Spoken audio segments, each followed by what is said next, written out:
Salam sejahtera buat pendengar Rema yang setia, yang senantiasa diberkati dan dipelihara oleh Tuhan Yesus Kristus dalam kasih karunia-Nya. Kita kembali merenungkan firman Tuhan bersama-sama dalam pembacaan kita dari kitab Kejadian sampai Wahyu. Kita sudah berada pada kitab Samuel, yaitu 1 Samuel pasal yang keempat. Mari kita memohon pertolongan Tuhan. Kiranya Roh Kudus-Mu ya Bapa yang terus berkarya dalam hati setiap orang yang mendengar, memberikan hikmat dan wahyu untuk mengenal Tuhan dengan baik dan benar.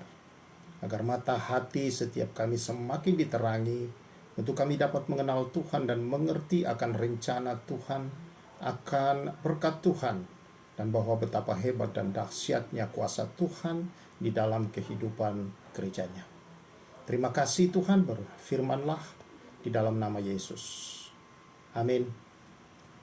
Saudara yang saya kasihi di dalam Tuhan Yesus, para keluarga besar Rema, kita berada pada 1 Samuel pasal yang keempat, di mana kita membaca di sana akan orang Israel menghadapi bangsa Filistin. Lalu ketika mereka sedang berperang, maka terjadilah bahwa orang Israel atau bangsa Israel dikalahkan oleh bangsa Filistin. Lalu kemudian ketika mereka mengalami kekalahan yang sungguh menyakitkan buat mereka, maka mereka mulai bertanya, mengapa kita bisa dikalahkan? Ya, mengapa Tuhan membuat kita ini terpukul kalah? Itulah pertanyaan yang ada. Lalu mereka mengingat saudara-saudara akan tabut Tuhan. Oh, mungkin karena tabut Tuhan tidak ada di tengah-tengah kita, sehingga kita kalah. Lalu mereka pergi ke Silo, di mana di situ rumah Tuhan. Lalu dari sana mereka mengambil tabut Tuhan. Mereka bersorak. Dan akhirnya pasukan Israel merasa gentar juga sih waktu mendengar sorakan itu. Tetapi kemudian mereka dikuatkan. Karena ada yang berkata kepada mereka, pemimpin mereka berkata, kuatkan hatimu orang-orang Filistin, berperanglah. Lalu mereka berperang saudara-saudara. Tetapi kemudian saudara-saudara ternyata bangsa Israel tetap dikalahkan. Walaupun bahwa tabut Tuhan itu ada di tengah-tengah mereka. Memang tabut Tuhan saudara pada masa itu adalah lambang daripada kehadiran Tuhan di tengah-tengah mereka. Pertolongan Tuhan, lambang daripada anugerah Tuhan yang senantiasa menyertai mereka. Nah, mereka berkata, mari kita baca. Bangsa itu menyuruh orang ke Silo. Lalu mereka mengangkat dari sana tabut perjanjian Tuhan semesta alam yang bersemayam di atas para kerub. Kedua anak Eli, Hofni dan Pinehas ada di sana, dekat tabut perjanjian Allah. Saudara yang saya kasih dalam Tuhan, mereka mengangkatnya, tetapi mereka membawanya ke tengah peperangan, tetapi mereka dikalahkan. Apakah Tuhan tidak hadir dengan itu, saudara? Apakah Tuhan, saudara-saudara, tidak dapat berbuat apa-apa oleh karena bangsa Filistin memang lebih kuat daripada Allah Israel itu? Tentu tidak. Ketika saudara membaca keseluruhan, mereka berharap, mereka berpikir bahwa tabut itu akan pasti menolong mereka, tanpa mereka menyadari dan tanpa mereka memeriksa sesungguhnya mengapa Tuhan membiarkan mereka dikalahkan. Ada yang terjadi di tengah mereka, pelanggaran yang berat, pelanggaran yang serius, di mana dosa para imam, termasuk imam yang paling besar adalah Imam Eli. Kedua anak Imam Eli, Hofni dan Pinehas, yang sedang menggantikan ayahnya yang sudah tua itu untuk melayani di rumah Tuhan di Silo. Tetapi mereka dicatat di dalam keseluruhan bagian firman Tuhan yang kita baca di pasal sebelumnya, saudara, bahwa anak-anak Eli tidak menghormati Tuhan. Mereka tidur dengan perempuan-perempuan. Mereka mengambil bagian-bagian persembahan yang bukan menjadi marian mereka. Mereka korupsi. Mereka hidup amoral, saudara-saudara. baik dalam hal ekonomi, baik dalam hal susila, baik dalam banyak perkara. Mereka pelayan, tetapi saudara, kehidupan mereka sehari-hari tidak ada takut dan tidak ada ketaatan kepada perintah-perintah Tuhan. Inilah sebenarnya yang membuat mereka dikalahkan. Inilah sebenarnya yang membuat mereka, bangsa ini, saudara, tidak bisa menghalau bangsa Filistin yang datang menyerang mereka. Nah, saudara yang saya kasihi di dalam Tuhan Yesus Kristus, kita harus menyadari satu hal, bahwa atribut-atribut Kristiani tidak bisa dijadikan seperti jimat. Ada orang, saudara-saudara, yang kalau kita lihat di film-film, ya, saudara biasa nonton film horor kan? Yang pernah nonton film horor Dracula, lalu kemudian ada yang memegang salib, Draculanya takut, atau membuka Alkitab, ayat Alkitab, Draculanya takut, saudara-saudara. Itu adalah di film. Tetapi di dalam dunia nyata, saudara-saudara, iblis tidak pernah takut dengan atribut-atribut rohani. Apakah itu dengan Alkitab yang terbuka? Apakah itu dengan kalung salib, saudara-saudara? Atau mungkin, saudara-saudara, ada yang memasang anting-anting yang besar dengan ujungnya ada salib di situ. Bahkan, saudara, ada yang menaruhnya di bibirnya, di lidahnya, bahkan di hidungnya, saudara-saudara. Saya heran orang-orang memasangnya. Menggunakan juga, saya menemukan seorang anak remaja yang memakai gelang, lalu di ujungnya ada salib kecil, beberapa biji ternyata di ujungnya itu. Ya, mereka ingin menunjukkan kepada orang lain bahwa dia pengikut Kristus. Tetapi bukan begitu cara yang dimaksudkan oleh Alkitab, saudara-saudara, untuk menunjukkan kepada dunia bahwa kita adalah pengikut Kristus. Kata Kristen, saudara, muncul di Antioquia sebagai satu ejekan terhadap orang-orang Kristen. Karena apa? Karena kesaksian hidup mereka. Mulut mereka bersaksi tentang Yesus Kristus, Tuhan dan Juru Selamat. Dan hidup mereka menunjukkan akan hal itu. Dan akhirnya mereka, saudara-saudara, diejek bahwa tuh orang Kristen. Kristen artinya tuh pengikut-pengikut dan penyebar ajaran Yesus. Melalui perkataan, melalui tindakan hidup mereka, melalui cara hidup mereka, cara bersekutu.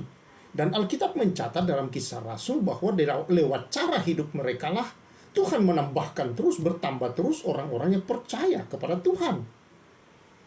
Jadi saudara, bukan atribut-atribut Kristen yang kita tunjukkan kepada dunia seolah-olah itu seperti jimat yang kita bawa-bawa.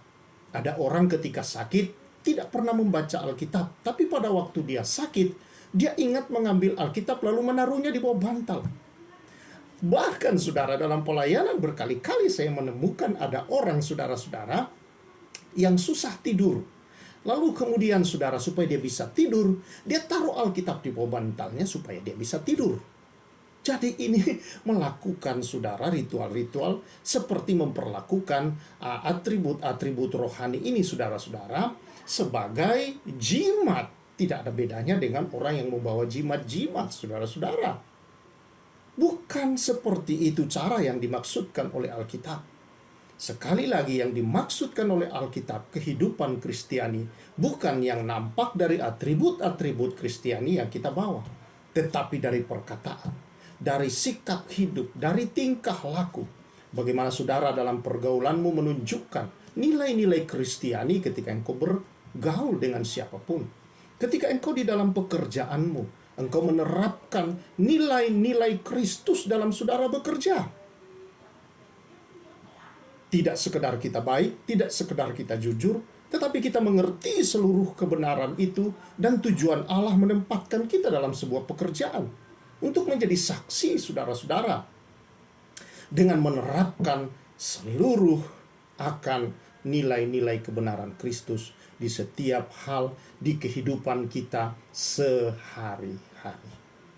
Inilah, saudara-saudara, arti kehadiran Allah dalam hidup ini sesungguhnya bukan melalui barang, bukan melalui atribut, sesuatu yang bisa dilihat, lalu kemudian saudara yang bisa disembah-sembah oleh orang, ditakuti oleh orang.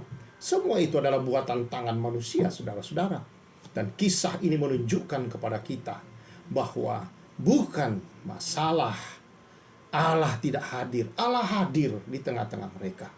Allah selalu menyertai bangsa Israel. Tetapi dosa yang dilakukan oleh orang Israel, terlebih yang melakukan lebih parah adalah para pemimpin-pemimpin rohani mereka. Maka yang terjadi, saudara-saudara, adalah Allah tidak bisa berbuat apa-apa untuk menolong mereka, karena kesalahan mereka adalah jalur daripada musuh untuk bisa mengalahkan.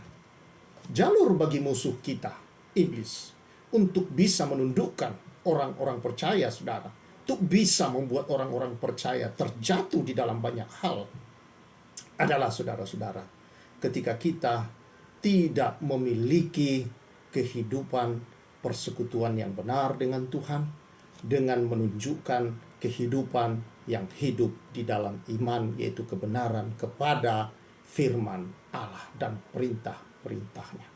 Dengan kita mengikuti itu, dengan kita hidup di dalam iman, artinya dalam setiap kebenaran-kebenaran firman Allah di segala bidang hidup kita, maka kita sedang menutup jalan buat iblis. Itu satu.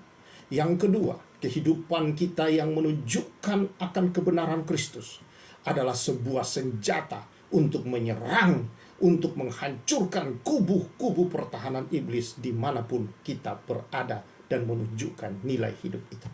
Inilah, saudara-saudara, yang menjadi kuasa yang ajaib, yang dahsyat, yang bisa mengubahkan dunia, di mana kita diutus Tuhan, bahwa kitalah terang, kitalah garam. Kita bukan harus diterangi lagi. Kita tidak dipengaruhi seharusnya oleh sistem dunia, tetapi kitalah yang memberi pengaruh kepada dunia. Inilah kehebatan, kedahsyatan kehidupan di dalam Yesus Kristus Tuhan. Kita punya sesuatu yang dahsyat dalam hidup, yaitu kehidupan ilahi, kebenaran-kebenaran Kristus, untuk kita dapat meruntuhkan segala benteng-benteng kuasa jahat di dunia ini melalui kesaksian hidup kita. Wahyu 12 menuliskan kepada kita, saudara-saudara, bahwa yang mengalahkan, kita mengalahkan dia, si jahat itu, yang pertama dengan darah anak domba. Darah yang menebus dosa kita. Dosa tidak ada lagi menjadi jalur iblis. Dosa sudah dihapus, dan dengan tidak adanya dosa, maka ada kuasa kehidupan menghancurkan pekerjaan iblis. Yang kedua, dikatakan melalui kesaksian. Kesaksian lewat mulut, dan kesaksian melalui kehidupan pribadi kita yang menyatakan karakter Kristus atau kebenaran-kebenaran ilahi di setiap tempat dimanapun kita berada. Dalam pekerjaan, dalam pergaulan, dalam rumah tangga, dimanapun. Ini hidup yang berkuasa. Jadi memang di dalam Kristus kita memperoleh kembali hidup, dan hidup yang berkuasa. Kiranya kebenaran firman Tuhan ini, saudara, mengajar kita untuk tidak menjadikan atribut rohani sebagai tanda untuk kita mau mengenalkan Kristus kepada dunia, tetapi sikap hidup kita tidak menunjukkannya, berlawanan dengan itu semua. Maka itu bukannya, saudara, kita memperkenalkan Kristus, tapi kita menjadi batu sandungan bagi mereka yang mau datang kepada Kristus. Tanpa atribut-atribut itu, tetapi perkataanmu, kesaksianmu, dan sikapmu di dalam rumah tanggamu, di dalam pergaulanmu, di dalam bekerja, khususnya di tempatmu sehari-hari, saudara-saudara, engkau menunjukkan kebenaran Kristus, maka engkau sedang menyatakan siapa Yesus Kristus yang adalah Tuhan itu kepada dunia dan sekelilingmu. Kiranya kebenaran ini memberkati kita semua. Mari kita bersyukur. Bapa di surga, terima kasih untuk pendengar Rema yang setia, dan setiap orang yang baru mendengar, kiranya membuka hati untuk kami hidup sebagaimana seharusnya yang dikatakan firman Tuhan. Orang percaya wajib hidup sama seperti Kristus hidup. Bukan aksesoris yang kami tonjolkan seperti sebuah jimat, tetapi hidup kami, Tuhan, menjadi sebuah terang, sikap, perkataan kami, cara kami di dalam berkarya, Tuhan, menunjukkan nilai-nilai kerajaan. Maka ini yang membawa terang dan garam kepada dunia ini. Berkati umat-Mu demi nama Yesus. Amin. Kiranya berkat Tuhan senantiasa nyata, menyertai, memberkati saudara-saudara, sebagai orang-orang percaya dan terang Tuhan di tengah dunia ini. Saya Pastor Samuel menyampaikan salam restorasi.